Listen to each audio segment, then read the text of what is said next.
ታሪካችን የሚጀምረው በተልእኮ ላይ ያለን ታይለር የተባለ የቀድሞ የልዩ ኃይል ወታደር በባንግላዴሽ ውስጥ ከነበሩ ወንበዴዎች ጋር ከባድ የተኩስ ልውውጥ እያደረገ ባለበት ጊዜ ነው። የተላከበት ተልእኮ ከክብደቱ የተነሳ ታይለር በተኩሱ መላው ሰውነቱ በመቁሰሉና እግሩም ሳይቀር በጥይት በመመታቱ ቢዳከምም እያሳደዱት ባሉት ወንበዴዎች ላለመረታት ተልእኮውንም በድል ለመጨረስ የታገለ ነበር። ይህ ከመሆኑ ከሁለት ቀናት በፊት ህንድ ውስጥ ባለ አንድ የሁለተኛ ትምህርት ቤት ውስጥ የሚማር ኦቪ መሃጃን የተባለ ወጣት የዕለት ትምህርቱን አጠናቆ በቀነጡ መኪናው ታጅቦ ከጓደኞቹ ጋር ወደ ቤቱ ይመለሳል። ነገር ግን ወዲያው ወደ ቤት ከመሄድ ይልቅ ከጓደኞቹ ጋር ለመቆየት በመምረጡ ሳጁ የተባለው ጠባቂውና የጥበቃ ኃላፊው ይቆጣዋል። ኦቪ የአንድ በህንድ ውስጥ ታላቅ የአደንዛዥ እጽ አዘዋዋሪና ያደገኛ ሰው ልጅ በመሆኑ ለሳጁ ደህንነቱ ሁልጊዜም ሁለተኛ የሚያደርገው ነገር አልነበረም። በዚህ በኩል ግን ኦቪ ምንም እንኳን ሁሉ ሞልቶት በቅንጦት ህይወት ቢኖርም አባቱ ከጓደኞቹ ጋር የሚያሳልፈውን ጊዜ ስለሚገድብበት ፍጹም ደስተኛ አልነበረም። ታዲያ በእንዲህ እንዳለ አንድ ምሽት ኦቪ ከጓደኞቹ ጋር በመሆን በአካባቢው ወደሚገኝ ክለብ ለመሄድ ከቤት ተደብቆ ይወጣል። እዛም ጓደኞቹ ጋር ወደ አንድ ጥግ ሄዶ በድብቅ እያጨሱ ባለበት ድንገት በአካባቢው የነበሩ ፖሊሶች ወዳሉበት ይመጡና ጓደኛውን በጥይት ገድለው እሱን አግተው ይሄዳሉ። በማግስቱ ሳጁ ሙምባይ ውስጥ በሚገኝ እስር ቤት የታሰረው የኦቪን አባት ሊጠይቅ ሄድና የልጁን መታፈን ዜና ላለቃው ያሳውቀዋል። አባትየውም ጉዱን እንደሰማ ኃላፊነቱን በአግባቡ ባለመወጣቱ አምርሮ ሲቆጣው ከቆየ በኋላ ልጁን ላገቱበት ለጠላቶቹ እጅ መስጠትን አልፈለገምና በፍጥነት እንዲያስመልስለት በማዘዝ ይህም አይሆን ከሆነ ግን የራሱ ቤተሰብ አደጋ ላይ እንደሚወድቅ ያስጠነቅቀዋል።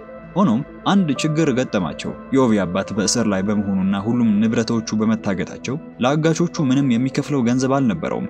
ነገር ግን አባትየው ሰበብ አልፈለገምና ሳጁ የሚያደርገውን አድርጎ ልጁን አሁኑን እንዲያስመልስለት ማስጠንቀቂያ የሚመስል ማሳሰቢያን ይሰጠዋል። ሳጁም ወደ ቤቱ እንዳቀና ችግሩን ለሚስቱ ያዋያታል። ምንም እንኳን ዋጋው ውድ ቢሆንም ኦቪን ለማስመለስ ባለሙያ መቅጠር እንደሚችል ስለሚያውቅ በእጃቸው ባለው ውስን ገንዘብ ኦቪን ለማዳን የሚያስችል ዘዴ ይዘይዳል። እዚህ ላይ ታሪካችን በአውስትራሊያ ውስጥ ከጓደኞቹ ጋር ጊዜ ያሳለፈ ወደ ነበረው ታይለር ጋር ይወስደናል። ከጓደኞቹም ተለይቶ በቅርብ ከነበረው ገደል በመዝለል ወደ ሐይቁ ውስጥ እንደገባ ትንፋሹን ይዞ የሐይቁ ግርጌ ውስጥ የቀድሞ ህይወቱን እያሰበ በሐሳብ ተይዞ ቆየ። ከቆይታ በኋላ ወደ ቤቱ ሲመለስ በፊት ያልነበረ ሄሊኮፕተር ተመለከተ። ከሄሊኮፕተሩ ጋር ኒክ የምትባል የቡድኑ አባል ተጠብቀው ነበርና በቅርቡ ስለታፈነ አንድ የህንድ እጽ አዘዋዋሪ ልጅ ጉዳይ ነግራ አዲስ የቅጥር ተልእኮን እንዳገኘች ታሳውቀዋለች። አፋኙ የኦቪ አባት ቀንደኛ ተቀናቃኝ ሆነውና ታዋቂው የባንግላዴሹ የወንጀል ቡድን አለቃ አሚር አሲፍ ሲሆን ኦቪን በባንግላዴሽ ዳካ በተባለችው ከተማ ውስጥ ታግቶ እንደሚገኝ ያውቀዋል። ኒክ ዳካን ስታነሳለት ታይለር በዛች ከተማ የሚኖርን ጋስፓር የተባለው የቀድሞ ጓደኛውን በማስታወሱ እሱ እንዲሰራው ሐሳብ ያቀርባል። ሆኖም ሰውየው ከስራው ጡረታ በመውጣቱ ታይለር ኒክ ከሄደች በኋላ ተልእኮውን ተቀብሎ ይዘጋጅ ጀመረ። በተመሳሳይ ጊዜ ሳጁም ወደ ዳካ ለመጓዝ ዝግጅቱን እያጠናቀቀ ነበር። ታይለር ከተማዋ ከደረሰ በኋላ ከኒክና ከቡድናቸው ጋር ስብሰባ በማድረግ ኦቪን የማስለቀቅ እቅዳቸውንና የአሚር አሲፍንም ሰዎች እንቅስቃሴ መለየቱን ጉዳይ ሲወያዩ ይቆያሉ። ከዛም ታይለር ከአሚር ሰዎች ጋር ይገናኝና ወዲያውኑ ወደ ተለየ ቦታ ይወስዱታል። እዛ እንደደረሱ የኦቪ አጋቾች ልጁን የሚለቁበትን ገንዘብ እንዲሰጣቸው ጠየቁት። ሆኖም ታይለር አስቀድሞ ልጁ በህይወት እንዳለ ማረጋገጥ ስለፈለገ ገንዘቡን ሊሰጣቸው ፈቃደኛ አልነበረምና አጋቾቹ አማራጭ ሲጠፋቸው በታይለር ጥያቄ መሰረት ኦቪ ደህና መሆኑን ያሳዩትና ገንዘቡን በፍጥነት እንዲያስረክባቸው ያቻኩሉት ጀመሩ። ታይለርም ልጁ ደህና መሆኑን ከተመለከተ በኋላ ገንዘቡ ወዳለበት ቦታ ልውሰዳችሁ ብሎ ይዟቸው መውጣት ጀመረ። በዚያው ቅጽበት የታይለር አጋር የሆነ አንድ አልሞ ተኳሽ አጋቾቹን በጥይት ማተራመስ ሲጀምር ታይለር በፈጣን የማጥቃት ችሎታው የቀሩትን አጋቾች አስወግደው ኦቪ ወደ ታገተበት ክፍል መልሶ ያቀናል። ከበሩም ውጭ ቆሞ ውስጥ ያሉትን አጋቾች ትኩረት ለመሳብ በሩን ያንኳኳ ጀመረ። አንደኛው አጋች ተዘናግቶ ወደ በሩ ሲቀርብ ታይለር በሩን ሰብሮ ተኩስ በመክፈት ቀሪዎቹ አጋቾች ጋር ይፋለም ጀመረ። የተኩሱ ድምጽ ከህንጻው ውጭ የነበሩትን ተጨማሪ ወንበዴዎች የጠራ ነበርና ድጋፍ ለመስጠት በፍጥነት የተቻኮሉ ወደ ክፍሉ ለማቅናት ሞከሩ። ሆኖም በአቅራቢያው ባለው ጣራ ላይ የነበረው የታይለር ባልደረባ ሲከታተላቸው ስለነበረ ወደ ክፍሉ ሳይደርሱ በፊት ሁሉንም አንድ ባንድ ይለቃቅማቸዋል። በትርምሱ መሃል ታይለር ያለ መሳሪያ ባዶውን ይቀርና ፍልሚያውን በቡጤ ሲቀጥለው በድንገት ሌላ ታጣቂ ጠመንጃውን ታጥቆ ወደ ክፍሉ ገባ። ነገር ግን ታይለር አሁንም ዝግጁ ነበርና ለጥቂት ከጥይቶቹ ካመለጠ በኋላ በፍጥነት በቅርብ ያገኘውን የአትክልት መሳሪያ በመጠቀም የቀሩትን ወንበዴዎች ያስወግዳል። ከዚያ ሁሉ ፍልሚያ በኋላ ክፍሉ ከታጣቂዎች የጸዳ መሆኑን ማሰብ ሲጀምር አሚር አግቶ ካሳደጋቸው ህፃናት መካከል አንዱ በድንጋጤ ውስጥ ሆኖ እየተንቀጠቀጠ ጠመንጃውን በታይለር ፊት ይጠቁመዋል። ታይለር ዝም ብሎ ከተመለከተው በኋላ ቀስ ብሎ ወደ ፈራው ልጅ በመቅረብ መሳሪያውን ከእጁ ላይ በቀስታ ወስዶ እንዲሄድ ምልክት ይሰጠዋል። በመጨረሻም ከተረጋጋ በኋላ ወደ ኦቪ ቀርቦ ይፈታውና ሌሎች አጋቾች በአካባቢው ሊኖሩ እንደሚችሉ በመረዳት የማምለጫ እቅድ ማውጣት ጀመረ። በሌላኛው የከተማው ክፍል አሚር አሲፍ ከሱ ሰርቀዋል ብሎ የጠረጠራቸውን ወጣት ልጆችን እየቀጣ ነበር። ጨካኝ ከመሆኑ የተነሳ አንዱ ጥፋተኝነቱ ያልተረጋገጠን ልጅ ከጣራው ላይ ይወረወርና ሌላው ፈርሃድ የተባለውን ልጅ ጠርቶ እንዲሁ ሰርቀኛል በማለት ፊቱ ሁለት ጣቶቹን እንዲቆርጥ ያዘዋል። ታዲያ በዚህ መካከል ኮሎኔል ራሺድ የተባለ የአካባቢው ፖሊስ አዛዥ ቀርቦ ኦቪ እንዳመለጠ ነገረው። አሚርም ይህን ሲሰማ ዳካን ሙሉ በሙሉ በመዝጋት ድልድዮቹንና መውጫ መንገዶችን በሙሉ እንዲጠብቅ ያሳውቀዋል። ይህ በእንዲህ እንዳለ ታይለር ኦቪን ይዞ ከዳካ ይዟቸው የሚወጣውን ቡድን ለማግኘት ወደ ተቀጣጠሩበት ቦታ በማምራት ላይ ነበር። በተመሳሳይ ጊዜ ኒክና ቡድኗ ኦቪን በሰላም ወደ ህንድ ለመመለስ የአባቱ ሰዎች ጋር በመደወል የተቀጠሩበትን ክፍያ በቀጣዮቹ 7 ደቂቃዎች ውስጥ አስተላልፈው እንዲጨርሱ ያሳስቧቸዋል። ሁሉም በታይለር መሪነት ከዳካ የሚወስዳቸውን ታንኳ ለመሳፈር በጫካው ያቋራረጡ ሲጓዙ ቡድኑ ሳያስተውሉት እስከ አፍንጫቸው በታጠቁ ታጣቂዎች ይደበደቡ ጀመር። እንዳለመታደል ሆኖ አልሞ ተኳሻቸውን ጨምሮ በርካታ የታይለር ቡድን አባላት በዚህ ድንገተኛ ጥቃት አልተረፉም። ይህ በእንዲህ እንዳለ ኒክና ቡድኗ ጥቃቱን የሰነዘረው ራሱ ሳጁ መሆኑን ገንዘቡንም የማስተላለፍ ምንም አይነት እቅድ እንዳልነበረው ሲረዱ እንደተታለሉ ገባቸው። ሳጁ ለታይለርና ለባልደረቦቹ የሚከፍለው ገንዘብ አልነበረውምና የኦቪን መገኛ እንዳገኙለት ታይለርንና ቡድኑን አስወግዶ ልጁን ወደ አባቱ ለመመለስና ቤተሰቡንም ለማትረፍ አቅዶ ነበር ይሄን ያደረገው። ታይለርም ይሄንን ሲረዳ እግር በእግር ሲከታተላቸው ወደ ነበረው ሳጅ የእጅ ቦምብ አውጥቶ በመወርወር ፍንዳታው እንዲደናበር ያደርገዋል። ሳጅ ከፍንዳታው ከለላን ሲፈልግ በዚህ በኩል ለታይለርና ለኦቪ የማምለጫ ዕድል ሰጥቷቸው ነበርና አጠገባቸው ወደ ቆመው መኪና በፍጥነት በመግባት ሽሽታቸውን ይጀምራሉ። ከተማው በፖሊስ መኪና ሲተራመስ ሳጁም እሱን ለመከተል አንዱን የፖሊስ መኪና በመውሰድ ግርግር በመውላበት ከተማ ክትትሉን ይቀጥላል። በተመሳሳይ ጊዜ ኮሎኔል ራሺድ የታይለርንና የኦቪን መገኛ ከደረሰው በኋላ የራሱን ሰዎች አሰማርቶ ሁለቱንም በቁጥጥር ስር እንዲያደርጓቸው በማዘዙ በዚህ በኩል ሳጁ በዛኛው በኩል ደግሞ የራሺድ ኃይሎች አሳዶ መያዙን ሲቀላቀሉ አደኑን ያወሳስበው ጀመረ። በጠባብ ጎዳናዎች ላይ በፍጥነት እያሽከረከሩ ሳሉ ኦቪ ሳጁን በመመልከቱ ለአባቱ እንደሚሰራ ገልጾ ታይለርን እንዲለቀው ሊያሳምነው ሞከረ። ነገር ግን ክፍያውን ላልተቀበለው ታይለር ሰዓቱ ራሳቸውን የሚያተርፉበት እንጂ ዝምድናን የሚያስቡበት አልነበረምና መኪናውን ሳያስቆም ግስጋሴውን ይቀጥላል። በኒክ አቅጣጫ ሰጭነት ጎዳናዎችን ያቋረጡ ከተጓዙ በኋላ አሳቻ ቦታ ላይ መንገዳቸው በታጣቂዎች ይዘጋል። ከዚህም የተነሳ ታይለር ተሽከርካሪውን ወደ ኋላ መልሶ ለማምለጥ ሲሞክር የሳጁን መኪና በመቅጨቱና መኪናቸውም ከጥቅም ውጪ በመሆኗ እሷን ትተው በአቅራቢያ ወደሚገኝ ህንጻ ፖሊሶቹን አስከትለው ሮጡ። ሁለቱም በሳጁና በኮሎኔል ራሺድ ኃይሎች መካከል ራሳቸውን በማግኘታቸው ይሄን ውጥረት የተሞላበትን ግርግር ለማምለጥ በህንጻ ውስጥ ሲሮጡ ከቆዩ በኋላ ሌላ አማራጭ ስላልነበራቸው ወደ ጣሪያው በማቅናት ለማምለጥ በሚያደርጉት ለአስጨራሽ ሙከራ ከአንዱ ህንጻ ወደ ሌላው መዝለል ጀመሩ። ነገር ግን ሳጁ ወዳሉበት ለመድረስ ብዙ ጊዜ አልወሰደበትምና ሁለቱም መሳሪያቸውን ትተው ከባድ የእጅ ለእጅ ፍልሚያ ይጀምራሉ።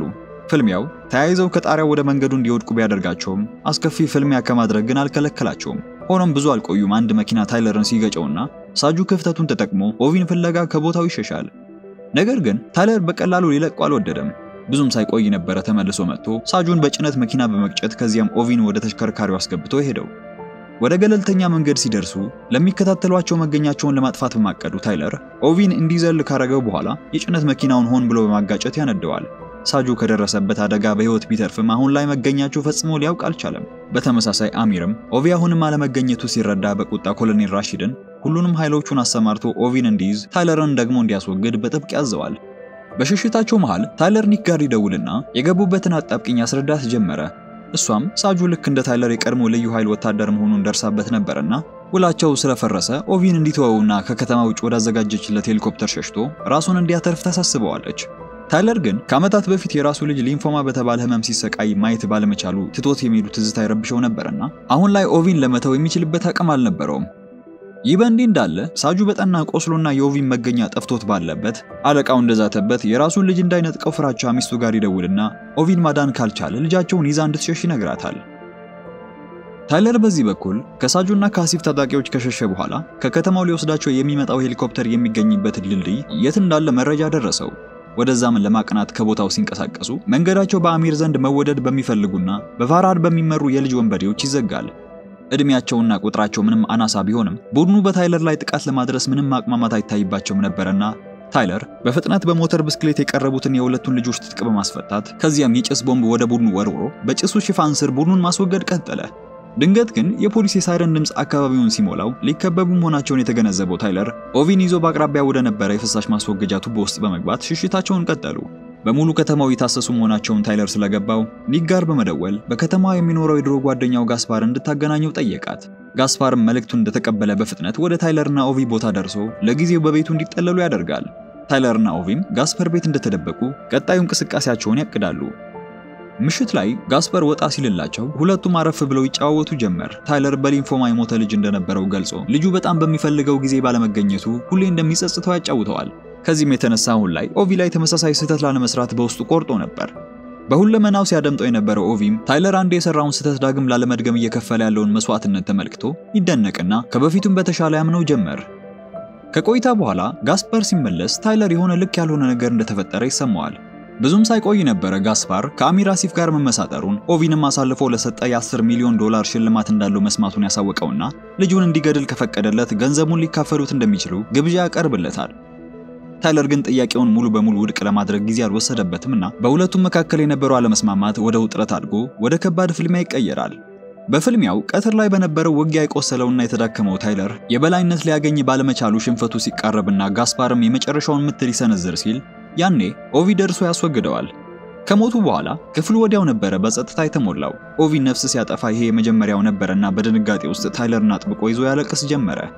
ከዚህ በኋላ ነበር ታይለር ከከተማው ኦቪን ይዞ ማምለጥ የሚችለው ሳጁ ጋር በአንድነት ከሰራ ብቻ መሆኑን የተረዳውና በጥርጣሬ አይን የሚመለከተው ሳጁን ጠርቶ ኦቪን በሰላም ከዳካ ከተማ ለማውጣት አብረው ለመስራት ያቀደው። ስለዚህም ሳጁንና ኦቪን በቅርብ ድንበር ላይ ባለችው ድልድይ ከሚጠብቋቸው ታጣቂዎች ሳይታዩ እንዲያመልጡ ታይለር የታጣቂዎቹን ትኩረት ለመሳብ ሁከት ፈጥሮ ሊያዋክባቸው ያቀዳል። በማግስቱ እንዳቀዱት ታይለር በቅርብ ከነበረው ፎቅ ላይ ሆኖ ቁልቁል በኮሎኔል ራሺድ ሰዎች ላይ መተኮስ ጀመረ። ታጣቂዎቹ በተፈጠረው ጥቃት ሲደናገጡ በመኪና ለማምለጥ የሚሞክሩት ሳጁና ኦቪ ሁከቱን ከለል አድርገው ወደ ድልድዩ ያቀናሉ። በተመሳሳይ ጊዜ ኒክ ኦቪን ለማስወጣት ብሎም ታይለርን ለመርዳት የጦር መሳሪያዎችን አዘጋጅታ ከአንድ ድንበር በኩል ወደ ድልድዩ እየቀረበች ነበር። ልክ ድልድዩ ላይ ሲደርሱ ግን የኮሎኔል ራሺድ ሰዎች እዚያው ሰፍረው ነበርና እንደተነቃባቸው ሳጁ ጊዜ ሳያጠፋ ኦቪን ለመጠበቅ ከወታደሮቹ ጋር ከባድ የተኩስ ልውውጥ ማድረግ ጀመረ። ከርቀት አሚር በድልድዩ ላይ እየተካሄደ ያለውን ግጭት እየተመለከተ ስለነበር ኦቪ እንዲያመልጠው ፈጽሞ አልፈለገምና ኮሎኔሉን ወታደሮች ጨምሮ ወደ ድልድዩ እንዲልክ ያዘዋል። ታይለርም በዚህ በኩል ወደ ድልድዩ በሚያደርገው ጉዞ በከባድ ቁርጠኝነት በጎዳናው ላይ ሊያስቆሙት የሚሞክሩትን የኮሎኔሉን ወታደሮች እያስወገደ ሲያመራ በተመሳሳይ ጊዜ አዲስ በተጨመሩት ወታደሮች ምክንያት በከባድ ድብደባ በመከበባቸው የታይለርን እርዳታ ፍለጋ ሳጁ ይጣራ ነበር። ከህንድ በኩል የምትመጣው ኒክም በሌላኛው የድልድዩ ጫፍ ደርሳ የታጣቂዎቹን ሄሊኮፕተር ከጥቅም ውጭ በማድረግ ለሳጁና ኦቪ አስፈላጊ የሆነ ሽፋን ትሰጥ ጀመረች። ሄሊኮፕተሩ ጋይቶ ድልድዩ መሃል ላይ በመውደቁ ትርምሱን ሲጨምረው በዚህ በኩል ታይለር በገበያው ውስጥ ያሳደዱትን በብልሃት እየረፈረፈ ወደ ድልድዩ በማቅናት በራሺድ ሰዎች መካከል እያለፈ ኦቪን ፍለጋ አይኖቹን ወዲህና ወዲያ ማማተር ጀመረ። ምንም እንኳን በውጊያው ከባድ ጉዳት ቢደርስበትም ሳጁ ኦቪን የማዳኑን ተልዕኮ ፈጽሞ አላቆመም ነበር። ይባስ ብሎ እሱን ለማስወገድ የሚመጡትን ቀሪ ወታደሮችን በብቃት እያስወገደ ነበርና ድንገት ያልጠበቀው ራሺድ ከርቀት አነጣጥሮ ይመታዋል። ማንም ያስተዋለው አልነበረምና ኮሎኔሉ ትኩረቱን ከሳንጂ ላይ ይዟቸው ለመሄድ የመጣው ሄሊኮፕተራቸው ላይ በማድረግ ዋናው አብራሪውን ያስወግደዋል። ረዳት አብራሪው መሪውን ተረክቦ ከቦታው ሲሸሽ ራሺድ ቀጣይ ኢላማው አልበገር ያለው ታይለር ነበር። በታዘዘው መሰረት ከተደበቀበት ሆኖ ያላስተዋለው ታይለርን ከጀርባ መጥቶ እንደጣለው በዚህ በኩል ኒክም በተራዋ ስናይፐሯን ታጥቃ አለሞ ተኳሹ ማን እንደሆነ ስትፈልግ ነበርና ራሺድ መሆኑን ስታውቅ ጊዜ ሳትወስድ ታስወግደዋለች። ሞት አፋፍ ላይ የነበረው ታይለር በወደቀበት ሐሳቡ የቀድሞ ሚስቱና ልጁ ጋር ይጓዝ ጀመረ። በትዝታው መሃል ኦቪ ከተደበቀበት መጥቶ ወደሱ ሲቀርብ ታይለርም የልጁን እጅ ጨብጦ ሊወስዳቸው ወደ መጣው ሄሊኮፕተር እንዲሮጥ ካዘዘው በኋላ ለመጨረሻ ፍልሚያ ተዘጋጀ። በቀሩት የራሺድ ሰዎች ላይ ተኩስ በመክፈት ሁሉንም ከሞላ ጎደል አስወግዶ ወደ ሄሊኮፕተሩ ለመዞር ሲሞክር ያኔ ነበረ ፋራድ በተባለው ቀደም ሲል ባተረፈው ልጅ አንገቱን በጥይት የተመታው። ታይለር እየተንገዳገደ ከአንገቱም ደም እየፈሰሰ እንደቆመ ወደ ማምለጫው ሄሊኮፕተር ዞሮ ሁሉንም ከዚህ እንደሄዱ ምልክት ይሰጣቸውና ከድልድዩ ላይ ይወድቃል። ኒክና ኦቪ በከባድ ሐዘን ውስጥ ሆነው ሲያመልጡ በዚህ በኩል ባዶውን የቀረው አሚር በንዴት ሲሄዱ ያያቸው ከመሸኘት በቀር ምንም ማድረግ አልቻለም። ይህ ከሆነ ከ8 ወራት በኋላ ታሪካችን ሲወስደን ኦቪ ወደ ትምህርት ቤቱ ተመልሶ ታይለር በመግቢያችን ላይ ሲያደርገው እንደነበረው ከትምህርት ቤቱ የመዋኛ ገንዳ በመዝለል ትንፋሹን የሚያዝ ልምምድ ያደርግ ነበር። በዚህ መሃል ፊልሙ አሚር ጋር ይወስደናል። በከተማዋ የነበረን አንድ ፌስቲቫልን እየተካፈለ ቆይቶ ወደ መጸዳጃ ቤት እንዳመራ ያልጠበቃት ኒክ ወዳለበት ትመጣለች። ኒክ የተናገረችው ነገር አልነበረም። በዛ ፈንታ ሽጉጧን አውጥታ በቆመበት አሰናብታው ነበር ሄደችው። እዚህ ጋር ኦቪ በውሃ ውስጥ የነበረውን ቆይታ ጨርሶ ወደ ላይ ሲወጣ የሆነ ማንነቱ የማናውቀው ሰው ቆሞ ሲመለከተው ነበር። በውጊያው በደም የተለወሰው ታይለር በዳካ ሸዋማ የባህር ዳርቻ ላይ ወድቆ ከተገኘ በኋላ የቡድኑ ሰዎች በፍጥነት አንስተው ወደ ዱባይ ሆስፒታል ይወስዱትና በዚያ ከፍተኛ ሕክምና እንዲያገኝ ያደርጋሉ። ጓደኛውና የሥራ አጋሩ ኒክ በዚህ ታይለርን ከዓይኗ ልታርቀው አልፈለገችምና በጭንቀት ውስጥ ያለማቋረጥ መንቃቱን ስትጠብቅ ካጠገቡ ሆና ቀናትን አሳለፈች። ቀናቶቹ ወደ ሳምንታት ሲሸጋገሩ የታይለር ሁኔታ ለውጥ ባለማሳየቱ ያዝ የተባለው ወንድሟ እንዲህ ሆኖ ከሚሰቃይ በሰባዊ መንገድ እንዲያሳርፉት ሐሳብ አቀረበ። ነገር ግን የኒክ ቁርጠኝነት የማይናወጥ ነበርና ይሻለዋል በሚል ተስፋ ታይለርን እንድትሰናበተው ዝግጁ አልነበረችም። ከቀናት በኋላ በሆነ ተአምር ታይለር ካሸለበበት ይነቃል። ትንፋሹን ለመሳብ የሚያደርገው ትግል አጠገቡ የነበረችው ነርስን ትኩረት በመሳቡ በተስፋ መንቃቱን ስትጠብቅ የነበረችው ኒክን ሄዳ ትጠራታለች። በሥራ አጋሯ ተስፋ አልቆርጥም ብላ የከረመችው ኒክም የነቃውን የታይለርን ፊት ተመልክታ በፎይታ ትረጋጋለች። ታይለር ከእንቅልፉ ነቅቶ ወደ ነበረው አቋሙ ለመመለስ አድካሚ ፊዚካል ቴራፒ በማድረግ ቀስ በቀስ ብርታቱን መልሶ በሚያገኝበት ጉዞ በዚህ ሁሉ የማያቋርጥ ድጋፋን በመስጠት ካጠገቧ አትለይም ነበር። ታይለር ማገገሙን በቀጠለበት ጊዜ ጆርጂያ የተባለ ሀገር ውስጥ ታሪካችን ዞራብ የተባለ ጋንግስተርን ያስተዋውቀናል። ዕለቱ በእስር ላይ የነበረውና ይፈታል ብሎ ሲጠብቀው የነበረው ወንድሙ የእስራቱ ጊዜ በተጨማሪ 10 ዓመት እንደተራዘመበት የሰማበት ጊዜ ነበር። ዜናው ልጓም የሌለውን የዞራብን ቁጣ የቀሰቀሰ ነበርና ዳቪት የተባለው ወንድሙ ተጨማሪ 10 ዓመታትን እንዲማቀቅ የወሰነው ገዢ ለምን ይህን እንዳደረገ ሊጠይቀው ወደ መኖሪያው ይጠራዋል። ገዢውም ወንድሙ ዳቪት አንድ የዲኤ ኤጀንት በመግደሉና ይሄም የአሜሪካን ትኩረት በመሳቡ እንዲህ ሊሆን እንደቻለ በዚህም በሱ ምትክ ጣልቃ ገብቶ ውሳኔውን መቀልበስ እንደማይችል ይገልጽለታል። ምንም እንኳን ገዢው ስልጣን ላይ እንዲወጣ ከፍተኛ ተጽዕኖ ያደረገው እሱ ቢሆንም አሁን ላይ ወንድሙን ሊረዳው አልቻለምና በምላሹ የተበሳጨው ዞራብ ገዢውና ታጣቂዎቹን በዚያው ቅጽበት ያስወግዳቸዋል። ከወራት በኋላ ታይለር በኒክና በወንድሙ አያዝ ታጅቦ ከሆስፒታሉ እንደወጣ ኦስትሪያ ወደሚገኘው ጡረታ ሲወጣ ሊያርፍበት ወደ ተሰጠው መጠለያው ያመራል። ኒክ ወደ ገለልተኛ ማረፊያው እንደወሰደችው ከቀድሞ ህይወቱ የተለየ አዲስ ምዕራፍን እንዲጀምር አበራታው ትሄዳለች። በዚህ በኩል ታሪኩ የዞራብ ወንድም ዳቪት ወደ ታሰረበት አደገኛ እስር ቤት ያመጣናል። ዳቪት ሲታሰር ቤተሰቡም አብረውት እንዲሆኑ በመፈለጉ ከእርሱ ጋር በእስር ቤቱ እንዲኖሩ አጥብቆ ጠየቀ። ምንም እንኳን ሚስቱ ይህንን ጥያቄውን ፈጽሞ ብትቃወመውም ዳቪት ሐሳቡን የማትቀበለው ከሆነ ከልጆቿ እንደሚለያት እየደበደበ ያስፈራራት ነበርና አብራው ከልጆቿ ጋር ለመሆን ትገደዳለች። አንድ ቀን ታይለር ከዙረቱ ተመልሶ ጡረታ ወደ ወጣበት አዲሱ ቤቱ ሲመለስ የቤቱ በረንዳ ላይ አንድ የማያውቀው እንግዳ ሻይ ሲጠጣ ተመለከተ። ሰውየው የታይለርን አስደናቂ ጀብዶች ሰምቶ የመጣ ነበርና አዲስ ስራ ሊሰጠው መምጣቱን ያሳውቀዋል። ነገር ግን ታይለር ጡረታ ላይ ነበርና ስራ ማቆሙን አሳውቆ ጥያቄውን በፍጥነት ነበረ ውድቅ ያደረገው። ሰውየው በምላሹ አልተደሰተምና ጥያቄውን ውድቅ ማድረጉን ተከትሎ ቃታ የመሳብ ችሎታውንና አሞቱን እንዳጣ ሰው ሊያሾፍበት ሲሞክር ለሹፈቱ ቦታ ያልነበረው ታይለር መጠጫውን ከቆመበት ሆኖ በመምታት ብቃቱ አሁንም እንዳላጣ ያሳይና ወደ መጣበት እንዲሄድ ያሳስበዋል። ነገር ግን ሰውየው ከመሄድ ይልቅ የተልኮውን ምንነት ማብራራት ቀጠለ። ስራው እንዲሰራላት የምትፈልገው ማያ የተባለችው የታይለር የቀድሞ ሚስት ነበረች። ይህ አዲስ መረጃ ታይለርን ጥያቄ ስለፈጠረበት ሰውየው የተልኮውን ሙሉ መረጃ እንዲሰጠው ይፈቅድና ያደምጠዋል። ሰውየውም የማያ እህት የሆነችውና ቀደም ብለን የተዋወቅናት ኬቴቫን የተባለችው የዳቪት ሚስት ባሏ በፈጸማቸው ወንጀሎች ምክንያት በጆርጂያ እስር ቤት ውስጥ አስጊ ሁኔታ ውስጥ መሆናቸውን ያስረዳዋል። በዚህ ግን አላቆመም። ከዓመታት በፊት ጆርጂያ የእርስ በርስ ጦርነት ውስጥ በነበረችበት ወቅት ያደጉትን የወንድማማቾቹን የዳቪትና የዞራብን ታሪክንም ያወጋው ቀጠለ። እኚህ አሁን ላይ ራሳቸውን ናጋዚ ብለው በኩራት የሚጠሩ ወንድማማቾች ከእርስ በርስ ግጭቱ ሸሽተው ወደ አርሜኒያ ሄደው ነበር። በዚያም አደንዛዥ እጽና ሌሎች ወንጀሎች ጋር ንክኪ ከነበሩ አጎታቸው ጋር ከርመው አገር ሰላም ሲሆን ወደ ጆርጂያ ይመለሳሉ። ሲመለሱ ግን ከዘመድ አዝማዶቻቸው ጋር በመሆን አደገኛ ቡድን በማቋቋም አስፈሪም ኃይል በመሆን ነበርና ብለው አገሪቱን ሙሉ በሙሉ የሚቆጣጠሩበት ደረጃ ላይ መድረሳቸውን ያሳውቀዋል። አሁንም ወንድሙ ዳቪት በስር የቆየው የአሜሪካ ተጽዕኖ ስላለበት እንጂ እስካሁን ነፃ የማይሆንበት ምንም ምክንያት አልነበረም። በሰውየው ታሪክ የተማረከው ታይለርም ተልኮውን ለመፈጸም ተስማማ። ከመሄዱ በፊት ግን አንዳንድ ማሳሰቢያዎችንም ሰጥቶት ነበር የተለየው። በወህኒ ቤት ውስጥ የሚታወቁ ሁለት የማይዋደዱ የወንበዴ ቡድኖች መኖራቸውን ብሎም እጃቸው ውስጥ ከገባ እሱን ከማጥፋት ወደ ኋላ እንደማይሉ ሲቀጥልም የማያነት በስውር ሲያስመልጣት ባሏ ዳቪት እንዳይሰማ ያሳስበዋል። ባሏ ቤተሰቦቹን እያስመለጣቸው መሆኑን ከተመለከተ የገባበት ገብቶ እንደሚበቀሉ ያስጠነቅቀውና ድጋሚ እንደሚገናኙ ነግሮት ይሄዳል። ኒክ በዚህ በኩል በጣሊያን በሚገኝ መዝናኛ ረፍቷን ያጣጣመች ነበር። ታይለር ሲደውልላት ጸጥ ያለ ህይወት የማይመቸው ይመስል ስለተቀበለው አዲስ ተልዕኮ ያጋራታል። ምንም እንኳን ገና ካልጋ ከተነሳ ዓመት ባይሞላው ኒክ በሐሳቡ በመስማማትና ከያዝም ጋር በመሆን ያቅሟን ለማበርከት ተዘጋጀች። ከዛች ቀን ጀምሮ ታይለር የጡረታ ወጪን ያኗኗር ዘይቤ ያስወግዶ ራሱን ለተልዕኮ ማዘጋጀት ይጀምርና ወደ ቀድሞ የውጊያው አቋም ይመለሳል። ብዙም ሳይቆይ ነበር ሁለቱም ተልዕኳቸውን በድል ለማጠናቀቅ ቲስኪሪ ወደ ተባለው እስር ቤት ያመሩት። ሲደርሱ ዘበኛው እንዳጋጣሚ ሆኖ ከአሜሪካኖቹ ጋር ይሰራ ነበርና ሲሲቲቪውን በማጥፋት ብሎም ቤተሰቡ ወዳለበት ክፍል 207 የሚመራ ጠቋሚ ምልክትንም አዘጋጅቶ ይጠብቃቸዋል። ኒክና ያዝ በትዕግስት ከወህኒ ቤት ውጭ ሲጠብቁ ቆይተው ጠባቂው እንዳስገባቸው ታይለር ኬቴቫን ከልጆቿ ጋር ይዞ እንዲወጣ 5 ደቂቃ ብቻ ተሰጥቶት ይገባል። ታይለርም በትንሽ መብራት ታግዞ በጨለማ ኮሪደሮች ውስጥ እየተጓዘ ድምጽ ሳያሰማ ወደ ቤተሰቡ ክፍል አመራ።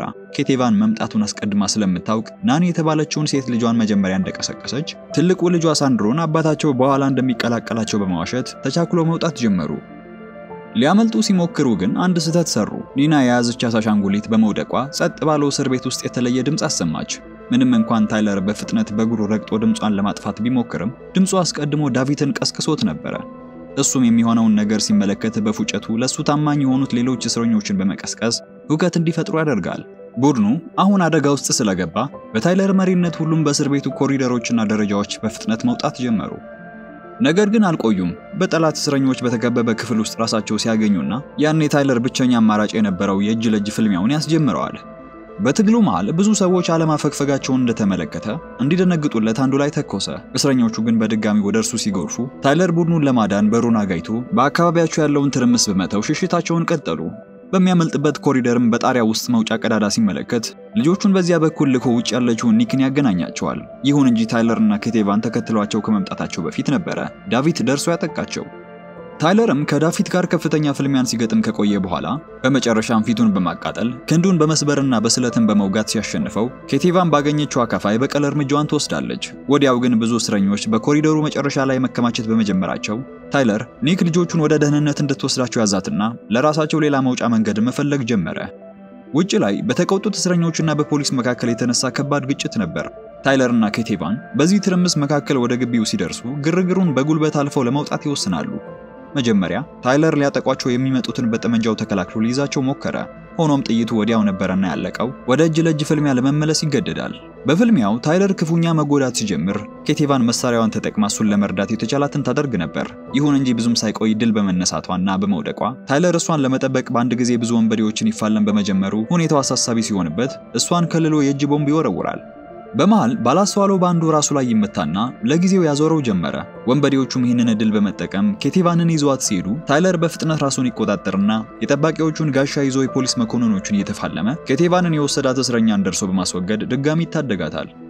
የኋላው በር በኒክና በቡድኗ ሲከፈትላቸውና ሲያመልጡ በዚህ በኩል ደግሞ ያዝ የናጋዚን ሬዲዮ መልእክቶችን አዳምጧልና እየተፈለጉ እንደሆነ ያሳውቃቸዋል። ሁሉም በታጠቁ መኪኖች ውስጥ ገብተው የፊት በሩን አጋይተው ከእስር ቤቱ በፍጥነት ሲወጡ ታይለር ልጆቹን ጥይት መከላከያ ልብሶችን እንዲለብሱና ለደህንነታቸው ሲሉ ከኋላ ወንበሮች ስር እንዲደበቁ አደረገ። እዚህ ላይ ነበረ አስቀድመው እንደተረዱት የናጋዚ ወታደሮች ያገኟቸውና በእነሱ አቅጣጫ መተኮስ የጀመሩት። በዚህም ፍጥጫ ውስጥ ኒክና ቡድኗ መልስ ምት በመስጠታቸው የታጣቂዎቹን ተሽከርካሪዎች ከመንገድ እንዲወጡ ሲያደርጉ ታይለርም ለደህንነታቸው ሲል መኪናቸውን ከመንገድ ላይ በማውጣት በጫካ ውስጥ ሽሽታቸውን ይቀጥላል።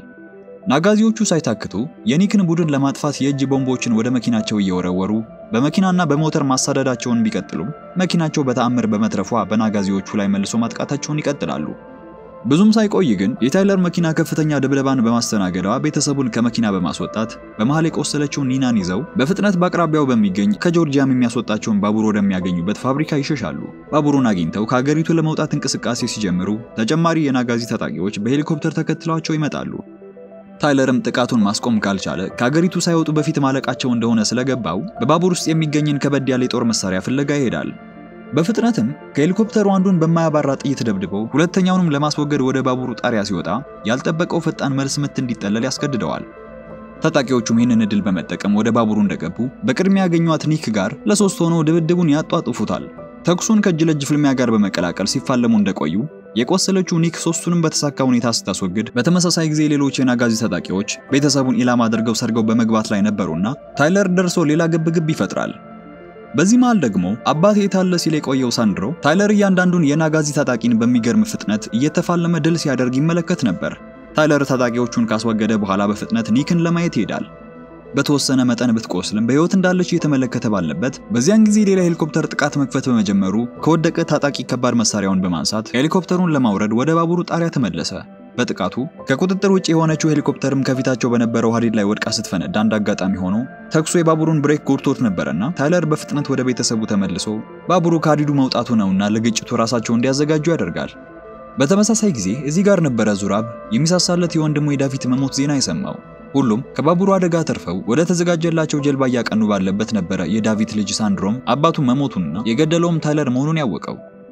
ታይለርም አባቱ እናቱን ሊገላት አቅደው እንደነበር ሲቀጥልም የሞተባት ቅጽበት የሞትና የህይወት ጉዳይ እንደነበረች ተረጋግቶ ሊያስረዳው ቢሞክርም ልጁ ግን አባቱ ወንጀለኛ ሰው ነው ብሎ ያምን አልነበረምና የታይለርና የእናቱ እርምጃ ያስቆጣዋል።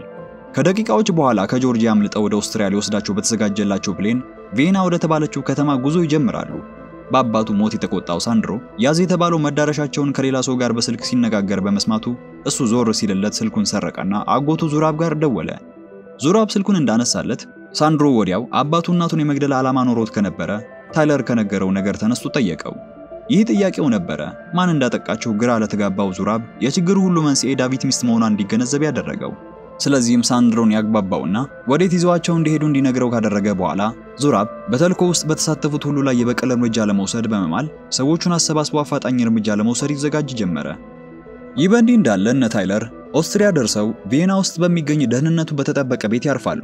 ቁጣው ያልበረደለት ሳንድሮ ግን አሁንም በድጋሚ በአባቱ ሞት ተጠያቂ የሆነው ታይለርን ፈጽሞ ሊፋታው አልፈቀደም። ታይለር ግን ልጅ መሆኑን ተመልክቷልና አባቱ ጋር የግል ቂም እንደሌለው በመግለጽ አስፈላጊውን ነገር እንዳደረገ በእርጋታ ሊያስረዳው ይሞክራል። በዚህ ሁሉ ዙራብ መገኛቸውን ከሳንድሮ አውቆ ለበቀል እየመጣ መሆኑን ያላወቁት እነ ታይለር ዘንተው በሰላም ተቀምጠዋል።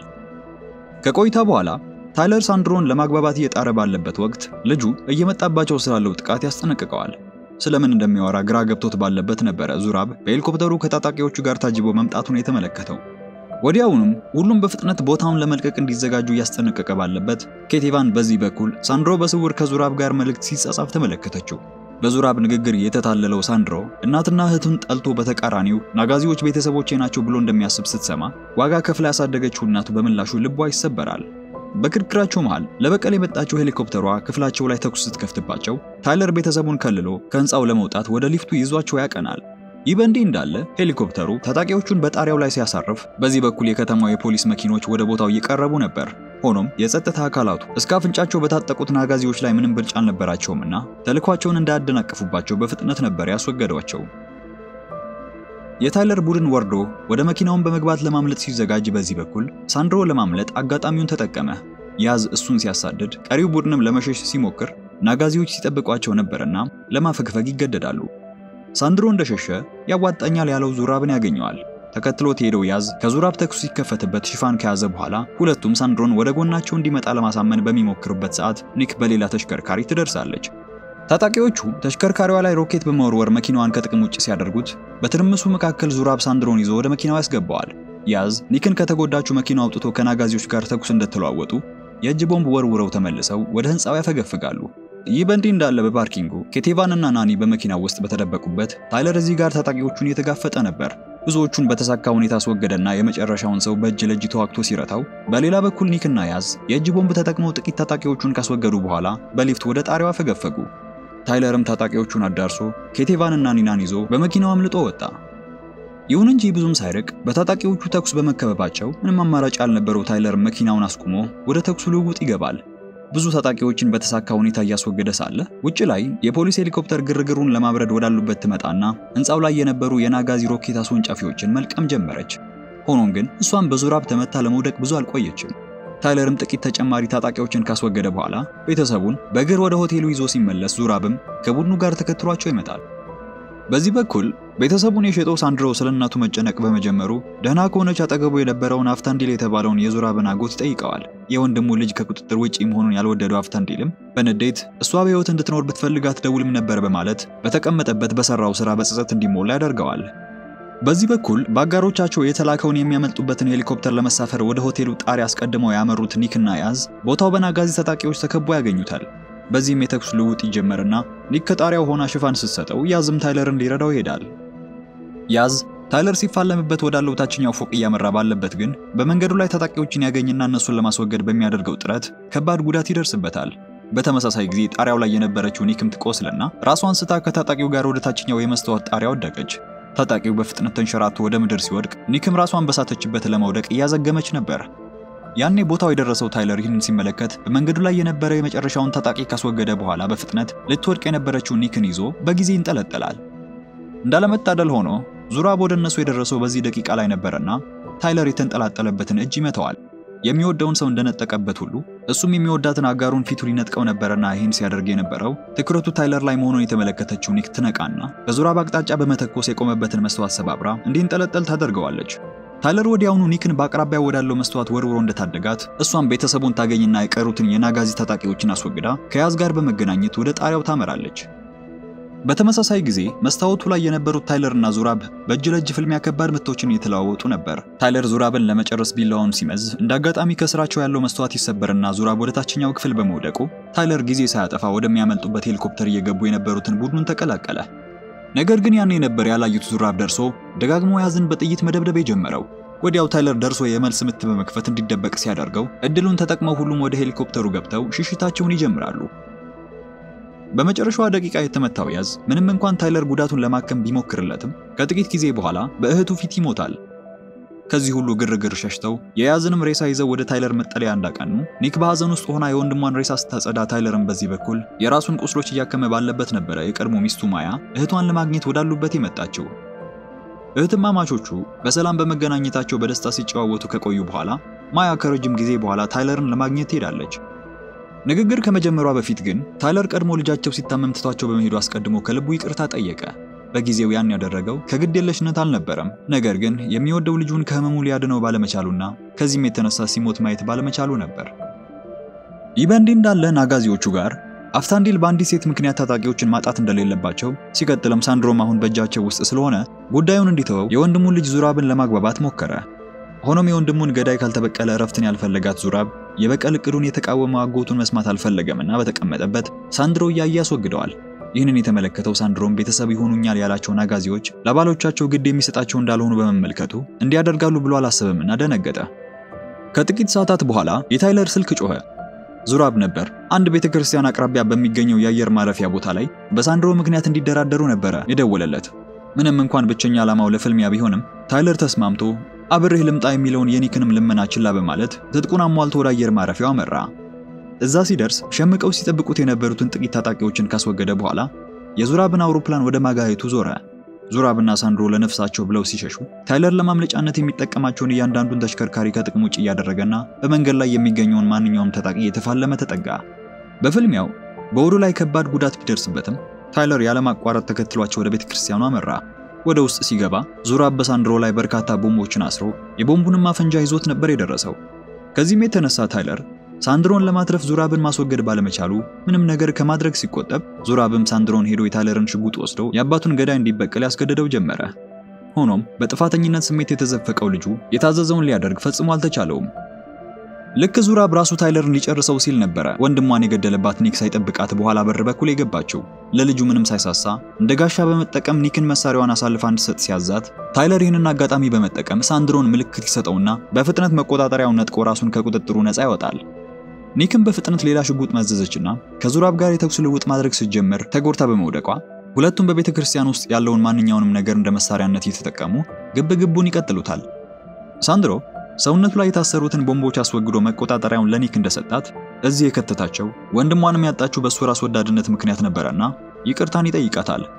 ይህ በእንዲህ እንዳለ ታይለርና ዙራብ ምህረት የለሽ ፍልሚያቸውን ከባድ ምቶች በመለዋወጥ ሲያጧጥፉት ከቆዩ በኋላ ታይለር በመጨረሻ ዙራብን ባገኘው ስለት በተደጋጋሚ ወቅቱ ያጋድመዋል። አሁንም ግን ሰውየው በከባድ ህመም ውስጥም እያለ ስለ በቀል ማውራቱን አላቆመም ነበርና የተሰላቸው ታይለር መሳሪያውን አንስቶ እስከ መጨረሻው ያሰናብተዋል። ወዲያው ወደ ኒክ በማምራት ደህንነቷን እንዳረጋገጠ ግጭቱን የሰማው የኦስትሪያ ፖሊስ ወደ ስፍራው ይደርስና ሁለቱንም በቁጥጥር ስር አውሎ ይሄዳል። ከጥቂት ቀናት በኋላ ኒክና ታይለር በእስር ቤት ውስጥ ራሳቸውን ያገኙታል። ኒክ የህክምና እርዳታ ተሰጥቷት ሁኔታዋ ሲረጋጋ በዚህ በኩል ከቆይታ በኋላ ማያ ታይለርን እስር ቤት ልትጎበኘው ትሄዳለች። እዛም የልጁን መሞት ላለማየት የሸሸውንና ከሞቱም በኋላ በጸጸት ሲበላ የነበረውን የታይለርን ልብ ያሳረፈ አንድ ማጽናኛ ቃል ሹክ ትለዋለች። ልጃቸው ከማረፉ በፊት ስላባቱ የነበረው የመጨረሻው ትዝታ ቤተሰቡን ትተው የሄደ ሰው ሳይሆን ዓለምን ለመጠበቅ ወደ ጦርነት ያቀና ጀግና ነበረ ለሱ። በዚህም ልጃቸው እንዳባቱ ደፋርና ጀግና መሆኑን ይመኝ እንደነበረ ነገረችው። በዚህ ሁሉ ይሄን የሚሰማው የታይለር ልብ ሲፈወስ ያስታውቅ ነበር።